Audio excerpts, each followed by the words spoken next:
Hey, what's up, guys? Welcome back to Security Guard Command. It's been a long time, and I'm planning to get back on here and start producing some more videos.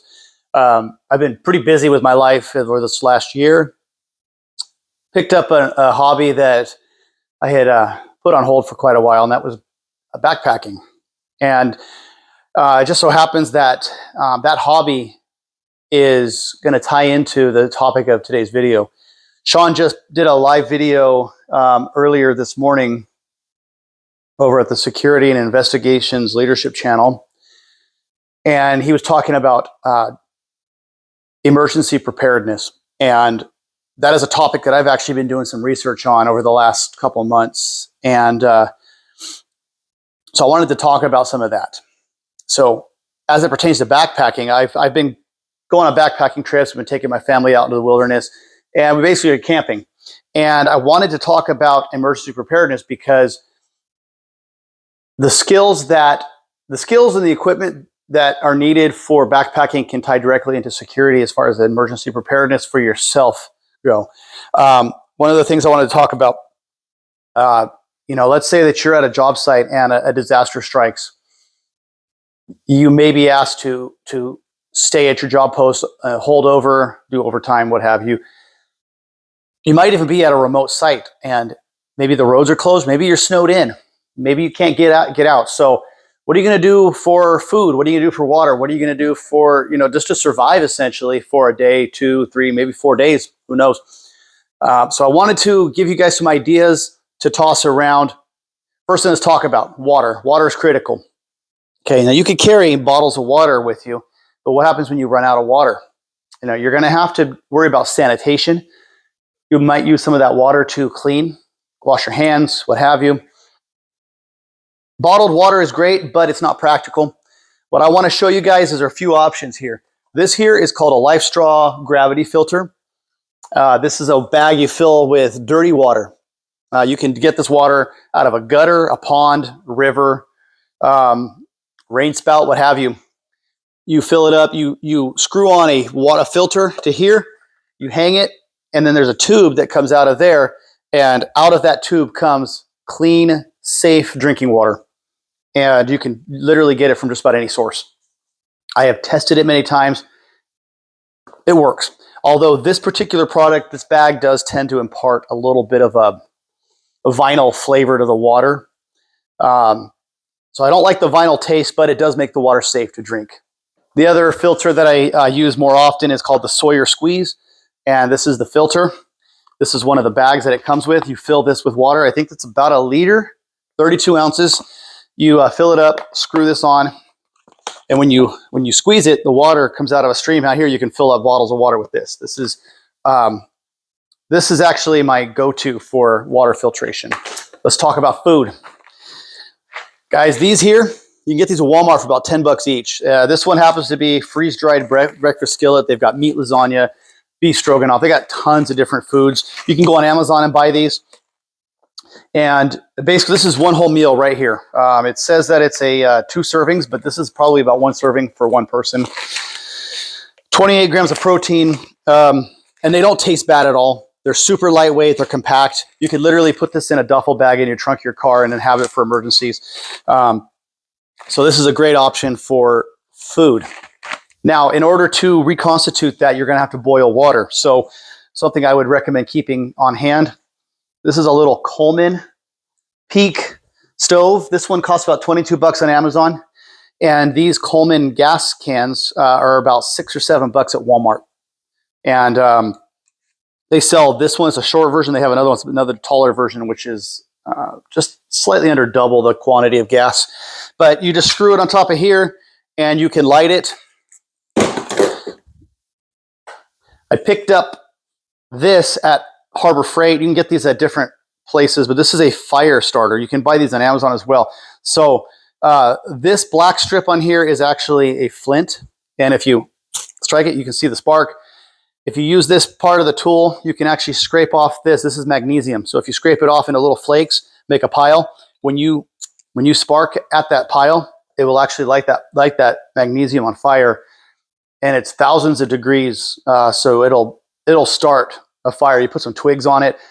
build up a fire. You can make get a fire going, but for this purpose, I would just use the flint to strike at the stove to get it started. I bought this for right now it's about 30 bucks. I got it on sale for about $10 or 15. I'm sorry, but this is a heater, and this also screws onto the top of this gas can like this. Did some testing, found that if you run this at full blast, you get about around 2 hours of runtime off of one full tank. If you run it on the lowest setting, you can get about 8 hours of heat out of this can right here. Next thing I want to talk about real briefly here is communications. There's two different types of ham radios that I have. This one's an Anytone radio. This is a more expensive radio. Typically runs you about $350. This is a cheaper radio, but still pretty reliable TYT radio. And this one cost me about $80. And both of these are pretty decent radios. Get your ham license and start practicing communicating on ham. In California, there are networks of repeaters up and down the entire state that also stretch into parts of Nevada. And you can literally talk from Northern California to Southern California using just a handheld radio. And the repeaters are free as long as you have your ham license. Let's talk about some other foods here. These are easy. You can pack a couple of these into your duffel bag. Just ramens. This is a quick meal. Gives you some calories. Guys, when you're trying to stay warm, calories are important. You need the proteins, but calories are important to help you keep warm. Your metabolism is going to burn those calories and produce body heat. Let's talk about lighting. So this is in my camping gear. This is not what I take for backpacking, but it's just a small lantern. You can buy these different places. They're fairly cheap. It's an LED light. When you pull it up, it turns on. There's no buttons on here. Of course, there's no batteries in it right now. I don't store these with batteries because I don't want them to leak and damage it. But just a simple little light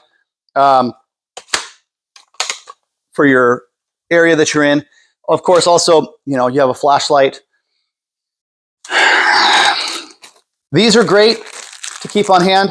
This is a hand warmer. There's two in this pack, and if you they're air sealed. So basically, these activate when you tear the packaging open, and they get hot and they last. This one here says it lasts up to 10 hours. So these here are great for putting in your pockets. So when you put your hands in your pockets to keep your hands warm. This one is a body warmer. Same concept. You open the package to activate, but this has a sticker, basically a peel-off sticker. You can stick this to your back. As you can see here on the illustration, you stick it right here on your back, and it helps keep you warm. So these are good for cold weather. I bought these for backpacking. These are handy to keep with you. Keep them in your duffel bag. This, believe it or not, is a towel. Some of you may have seen these. Once you open this and get it wet, it expands open to a towel that's about that big. Perfect for wiping stuff down, cleaning your hands, what have you. These are handy to have. This package came with 100 in here. So as you can see, even after a year of doing backpacking trips every other weekend, I still have quite a few. Coffee. I bought this for my backpacking. This is a can of instant coffee, and this is a medium roast coffee, and it's powdered at Starbucks. I mean, they've got the Starbucks Vias you can do too, but this one's kind of cool because it's got the tin can. Got a decent amount of coffee in here, so you can just add this to boiling water. Of course, use your stove to heat the water. Toilet paper. You don't have to keep the entire roll. What I do for backpacking is I actually pull the cardboard tube out of a roll, but I wait till it gets down to, it's probably about here. You don't need a lot for a couple days, or maybe you do, who knows. But you can take that cardboard roll out. When this gets about halfway down, you smash it flat like this, and it takes up very little space, and keep it in a Ziploc bag so it stays dry and doesn't get damaged. These Sterno camping stoves are fairly inexpensive, and all you have to do is unscrew the cap, and inside of here is a wick with some fuel to burn. It's a clean burning flame, and you can set a pot up over the top of it. You just got to find some way to hold that pot above it, and you can boil a small pot of water using this, and then when you're done, put the cap back on. It extinguishes the flame, ready for use the next time. And this one here says that it will run for 6 hours. So you got 6 hours of flame on this can here. It's good to have options. So if you want the stove and the fuel, you can also have this, and you have multiple options. So this is my first aid kit that I take backpacking. It's got a roll of gauze in here. It's got some Visine eye drops, some Carmex, some gloves, some bandages, and this here is called Leuco tape. This stuff is great for lots of different purposes. It's really strong, really durable. This stuff here is great for blisters as well. So if you keep that on hand, you can always cut a little piece off of that and cover the blister. It's way better than moleskin. The adhesive is very strong. It's once it sticks, and so it's just really good. You can wrap items with this to repair them. Let's say that you have something that broke, like a stick, a carbon fiber stick, fiberglass stick, whatever, broke. Wrap that around it, and then if you carry any type of glue with you, you can then put like super glue onto the fabric of this tape, and it will absolutely just solidify it and make a permanent repair. So simple little first aid kit, nothing too major. You know, part of backpacking is to be lightweight and space conservative. So that's my entire first aid kit. I've also got spare bottle caps for water bottles in here. This little blue thing is a rubber tourniquet.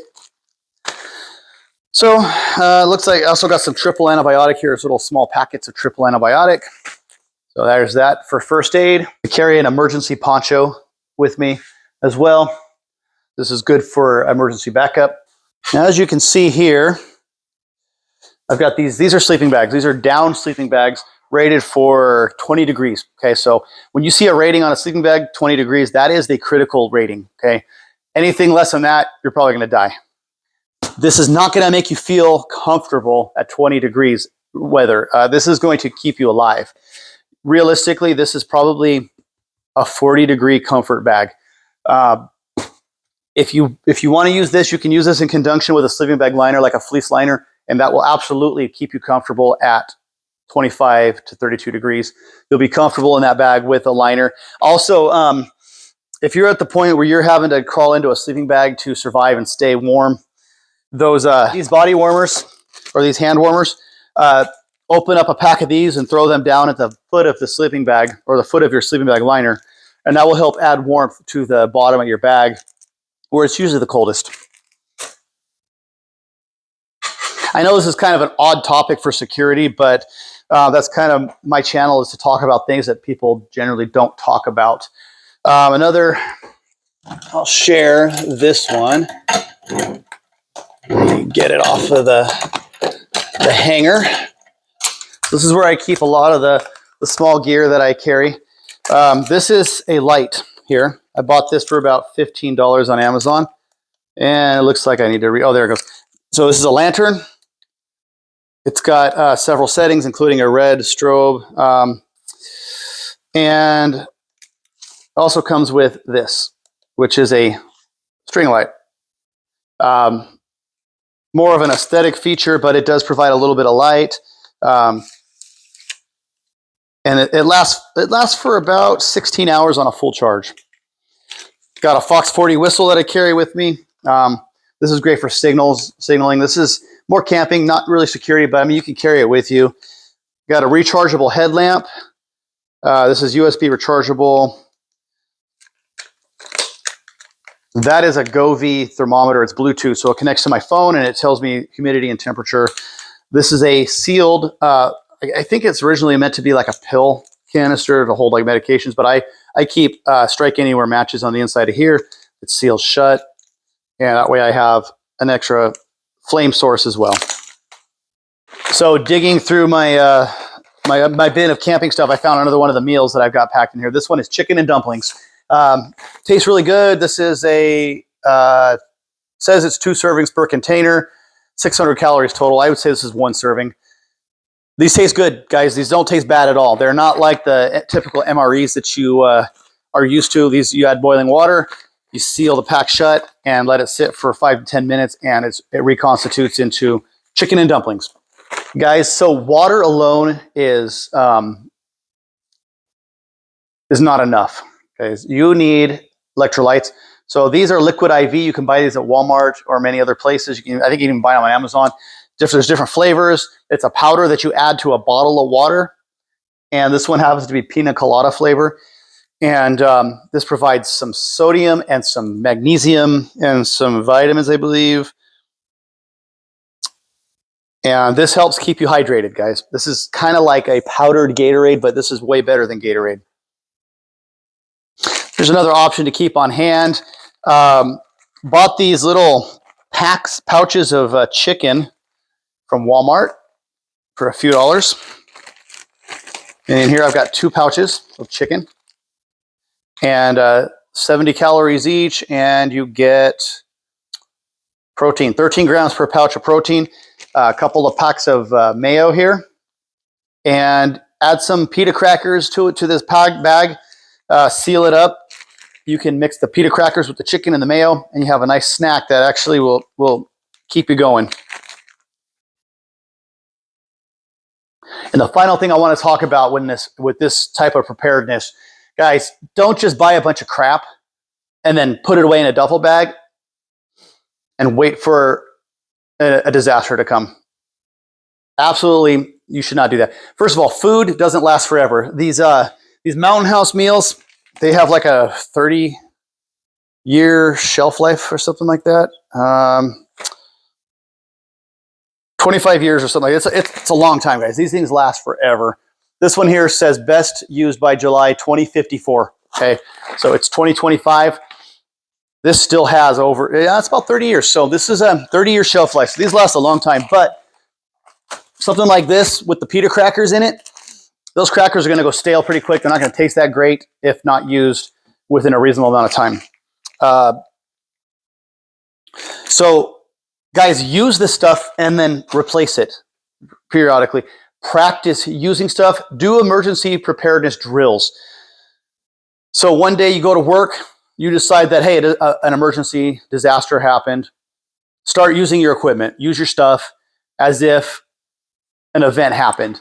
That way you get experience with using your equipment, and then you're also replacing the expiration on some stuff. You're cycling through it so that it doesn't go bad on you. And you're always checking on your equipment, but practice, practice, practice. This is training, guys. Train and prepare for these disasters. So in this case here, this is for looking out for yourself, making sure that you are prepared to get through a disaster. So guys, there's a lot of things that you can do to prepare for this. If you've got more ideas, definitely leave them in the comments. I'd love to hear what your guys' ideas are for preparing for a disaster, preparing to be stuck at a job site for possibly multiple days at a time. Guys, jump in the comments. Please like, share this video. I plan to be coming back on more often on this channel, guys, so stay tuned. Thank you for watching. Appreciate you guys so much. Have a great day and stay safe out there.